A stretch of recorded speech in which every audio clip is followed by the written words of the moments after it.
Hey, everybody. Good morning. Has everybody recovered from last night? Yeah? I'm actually surprised so many of you guys made it. You must not have been the ones doing tequila shots with American Hot last night. Yeah? Okay. Well, as Will said, my name is Justine Harper. I know you guys saw Justin outside, but that's actually a little bit of a too early sneak peek of a rebranding that I have going on. That's going to be Justin, Moon, and I are going to take on the Council of the Bend because they're entirely too powerful and we need to take care of that right now. So just stay tuned for that. But to get started, no more horrible jokes because Gary will yell at me. First of all, yes, so my name is Justine Harper. The goal today is to talk to you guys about how to onboard 1 billion people to private keys. While that sounds really catchy, and I wish I was here to present to you the surefire way for mass adoption, instead I want to talk to you a little bit more of like a personal level and things that I've learned along the way that may help you have an easier conversation with your friends or family the next time around. So to get started, let's see if I can figure out how to use this thing. All right, so I am the VP of Concierge at Unchained Capital. Unchained Capital is essentially the one-stop shop for individuals for their personal, business, and retirement needs, all focused on a foundation of self-custody. Concierge is the educational wing of that, and that's where my home is. So essentially every day, we get to teach people about self-custody and holding their Bitcoin keys and empowering them to do so. So being able to walk individuals through those moments as many times as I have has given me a little bit of insight, I think, that may be beneficial for some of you guys. So Bitcoin custody. It's a complicated process, right? It's a complicated concept. We've all been there. It's a new technology. How many of you guys have been orange pilling your friends or family?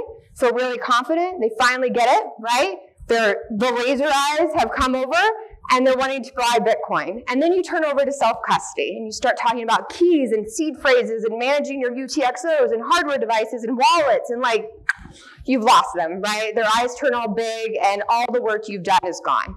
So I've been there. Anybody else been there? Yeah? All right. Goal today is to help you not turn them into the big deer headlights. I personally was there myself, big deer in headlights. I vividly recall actually hearing about Bitcoin for the first time, a digital currency with limited supply that no one controlled, and someone who has been working for self-sovereignty most of my life that really resonated with me. That was it. It solved many of the issues that I found as a gold holder, and I was all in. But unfortunately, when I went to go do some research, I was met with extremely confusing information as well as other tokens claiming to do the same thing, right? Then these complex and technical terms, I had no idea what they were, and it completely intimidated me. I didn't feel confident enough to move forward, and in fact, it would take me years to actually jump in and feel like I got it. And even after that moment, coming to the self-custody aspect was still a hurdle. My cold card sat on my shelf for probably 3 months before I opened the bag, right? It was just intimidating. That little calculator, terrifying. So believe me, I get it. So when I start every onboarding with clients, I try to remind them of that. We've all been there, right? We all were confused, and it's okay to take things in steps. So self-custody, though, is vital. It is an absolute vital part to holding your wealth in Bitcoin. And we have to ensure newcomers coming in understand that importance and feel confident enough to take that on. So how do we do so? Well, first of all, let's start with why. Why is self-custody important? Why is this a thing we even need to worry about? Why doesn't everybody just keep their coins on Coinbase and we all move on with our lives? Well, for the first time in human history, individuals have the ability to hold the keys to their wealth in a way that ensures that wealth can never be taken from them. This is revolutionary. We've never had this before. But this newly found freedom comes with personal responsibility that many are not used to. We have seen many times in history what individuals' wealth has been taken from them. Some examples you may see is the Executive Order 6102, or something like the IRS has seized your funds because they didn't like how you paid their ransom to them. Or hey, your bank doesn't like the way you have been using your credit card, so they're just going to turn it off and tell you, sorry, we're closing your bank account. These things happen every day. It's not a far-fetched idea. It's not something that we shouldn't be concerned about, we should say. So Bitcoin keys are vital for holding your wealth in Bitcoin and what sets it apart. If you aren't holding them, you're asking permission from someone else to use your money, and therefore you can be cut off from it. So while those custodial services may benefit you from holding an asset that can't be embased or devalued, you don't really own it unless you hold the keys. So if it's on an exchange, I'm sorry you don't own Bitcoin. Sorry to break it to you. So how do we onboard 1 billion people to private keys? How do we help individuals find this financial freedom we're all passionate about? I do feel like as we improve with user interface and user experience, this will get a little bit easier. And of course, educational content has improved significantly over the years, many thanks to the people in this room. But there's still something missing in my opinion, and I feel like perhaps as individuals, we can improve upon that. So, what can we do there? And I'm sorry, I switched the slide a bit. So one of you, while many of you maybe used to be ranting on Twitter about this, what you may not know is I actually have been passionate about education for quite a long time. And before I gave up on the state as a whole, I was in training to be an elementary education teacher. So it's something that I'm very passionate about and have been passionate through my life. And that passion sort of grew into helping other individuals become self-sovereign in many different ways before I found Bitcoin. So that would include how to remove the middleman, how to actually make products in your day-to-day life so you're not reliant on third parties, from herbal remedies to how to grow your own food to raising animals, yada, yada, yada.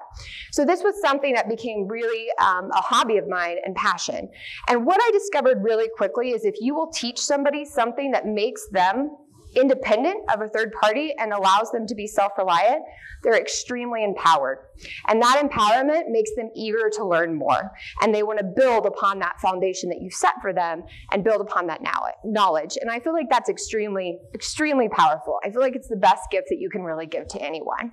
So I realized really quickly when you do the basic task and focus on very simple topics, very simple terms, don't get overcomplicated, they really feel like they can embrace it more. And so that was a way that I focused in those educational content. And in the process of doing this and designing these courses, I thought back on this really interesting educational experience that I had in, I think, middle school that stuck with me. Some of you may be familiar with it. Robot, make me a sandwich. Anybody else do this? No? Wow, you guys went to really boring schools. This is terrible. Okay, so the concept for the rest of you is you and a classmate were to instruct a robot how to make a peanut butter and jelly sandwich. Seems easy, right?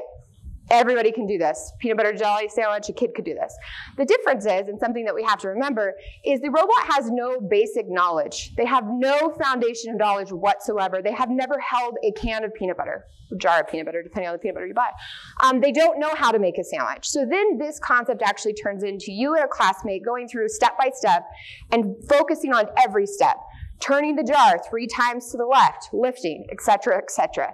It makes you pay attention to the details, and it makes you really appreciate the basic knowledge that you have that the robot does not.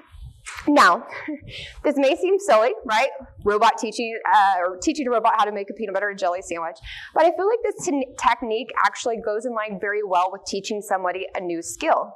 I feel like the biggest mistake people make is approaching someone and trying to teach them something from a level of understanding they don't know yet. They're not there. You're talking over them. Therefore, everything you say is almost talking to a wall. They don't get it.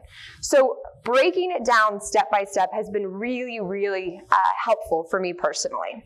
And let's be honest, how can we expect someone to understand self-custody and the importance of it if they don't even know what a Bitcoin key is? They don't know what a hardware device is. How could they possibly get this concept? So this is how I approach every onboarding. I find their level of understanding and I build from there. Or I have to negate the preconceived notions that they've learned and rebuild. So this is the approach that I take personally. So my goal for today is to get you to start thinking in this way, to meet others at their level of understanding and build from there. And to help with that, I thought I would share some examples that have worked for me and something that we use in the Concierge department at Unchained Capital as well. So where to start? You could go anywhere, right? There's so many things you could teach people about Bitcoin. But I feel like these very basic things are a great beginner level. And those are going to be how, and I apologize, I can't see the slides. So I'm going to read this slide. That's going to be what is a Bitcoin key? What is a seed phrase? What is an address? What is a hardware device? This is your basic level of knowledge. This is your foundation, right? You can build everything else on top of that. I like to point out in the beginning, though, and do a little intro that Bitcoin lives on the Bitcoin network. It does not leave the network. It does not leave on those little devices. It doesn't live in exchanges. It lives on the network, which is an open public ledger.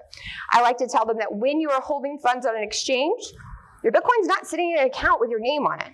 sitting on the Bitcoin network in an address they hold the keys to and you're asking for permission to use it. You essentially have an IOU. This, I think, gives a very nice visual that you can then dig a little bit deeper into. So next would be, what is a Bitcoin key? How does it work?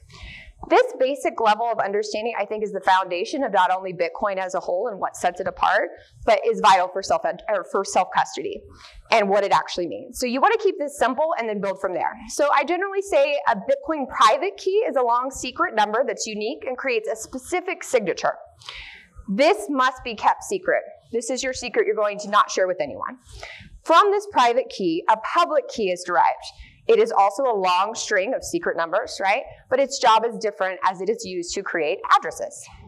Now, as much fun as I know it would be to like dig into elliptic curve mathematics and like digital signatures and all the stuff that you want to dork out to, I beg of you not to do that this time. Okay, save that for next time.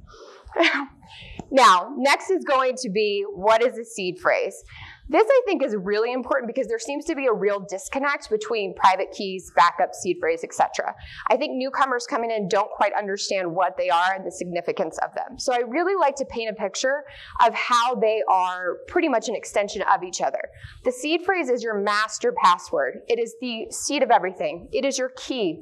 It is what everything comes from, and you have to protect this. It's the most important thing to protect. One way that I found that kind of helps, we're always thinking of a visualization here, is to say that because Bitcoin keys are such a long string of secret numbers, they're very hard to interact with, right? You're not going to remember them. Maybe they're kind of hard to store. So this is a code or algorithm that represents that secret number, and you can interact with it in different ways. Now, in the future, you can go into more detail here. Goal is for them to understand the important as well as build a visual that ensures they understand how all of these components work together. All right, next, hardware device. Okay, biggest misconception I hear even with people who've been in the space a while is they think Bitcoin lives on hardware wallets or devices. It's not shocking when we say wallet. We essentially are telling people that's where their funds live, right? So it's just kind of a misunderstanding we hear about a lot. So one way that I like to sort of explain this and get them to think of it in a different way is essentially to say that it is a user interface that you're using to interact with your keys. It doesn't hold your Bitcoin, it holds your keys, pairs securely offline, and allows you to sign transactions to move Bitcoin from one address to another. It's important to note that you can import seed phrases, because those are your master, right, into any device. The device can break. You didn't lose your Bitcoin, right, as long as you got that seed phrase. That's why it's important to store your seed phrases securely. Also, I always like to point out that the hardware devices are used in conjunction with some sort of software wallet. Start using those words. Software wallet is an online thing you use. Hardware wallet is an offline way to secure those keys and transact with your Bitcoin itself. Private keys never leave the device. Rather, the software will send a transaction unsigned to the device. It uses your private keys it's storing to sign that transaction and send it back. And that is essentially the job of a hardware device. The devices are secure, but not perfect. So it's always really, really important to reiterate, seed phrases are your master. Make sure you're securing those. Devices can break. We can just import that seed phrase to a new device and you're good to go. Okay? All right, so Bitcoin address. Where does Bitcoin live? This is a little bit tricky because if you want to get really technical, does Bitcoin really live anywhere? Technically, don't we just have a bunch of UTXOs tied to our key pairs? We just move those around. Now, but for the sake of not confusing the heck out of your friends, we're just going to say that a Bitcoin address is a unique identifier and that is made from one or multiple keys. We could set up single signature addresses, multi-signature addresses, and it represents a virtual location. These addresses are public to all and therefore can be easily used to verify Bitcoin supply. When you want to move funds, you sign a transaction with a private key associated with the address, and the funds move from one address to another because you proved ownership. And that's it. We're just building basic level of knowledge here, right? We're not going to dig in anymore. Now, about this time, your friend or relative will probably absorb about 70% of this, which is actually pretty good. And due to keeping it simple, though, you've given them a basic level of understanding of what a key is. Why is it important? Why is this kind of the optimal aspect of holding your wealth? Only you have it. It's a secret key that is unique to the address that you're holding your Bitcoin in. You've taught them how to use it, right? How to transact, how these work, as well as warded off common misconceptions that have probably confused them on their own. Many times people will go out and they have their hardware device and they have a panic attack, right? Because they forgot their PIN number and now they think their Bitcoin's gone. So these common misconceptions, I think, hold a lot of people back. So hopefully by the end of this conversation, you've set a very basic level of understanding and made them feel a little bit more comfortable in those regards. Now, I know we're probably coming up on time and I know we were a little over, so I did promise Gary I was going to shorten mine a little bit. So what I really want to do here is just wrap up and give you my hope for today. I really hope this discussion just helps you look at things a little bit differently. Take a step back, approach something from somebody else's basic level of understanding. Don't assume they know something. Don't. It's okay to explain things multiple times to people who also know it. I personally have had people who say, oh, no, I totally understand self-custody. I get keys. I get it. After a few minutes, we realize they have no idea. So it's okay to start at the beginning, a blank slate, and go from there. One thing I really want you to remember is just like that robot who you must teach to open the jar of peanut butter first, we have to teach individuals the basics of private keys before we can expect them to self-custody. And self-custody is vital. I don't know how else to say that. Self-custody is the entire key of Bitcoin, holding your wealth in Bitcoin. Because without this foundation, they may never take those next steps, right? Without that confidence, they may not build upon it. And what I found is giving them a very basic level foundation, they are now eager to fall down the rabbit hole themselves. They want to jump in just like the rest of us and become obsessed like we are, where we sit at conferences and talk about Bitcoin for days and days and days, all hours of the night, right? So that basic level of understanding makes them want to jump in. And in my opinion, that's the best gift you can give to anyone. And as we all know, holding the keys is vital to your Bitcoin wealth, because not your keys, not your Bitcoin. Thank you.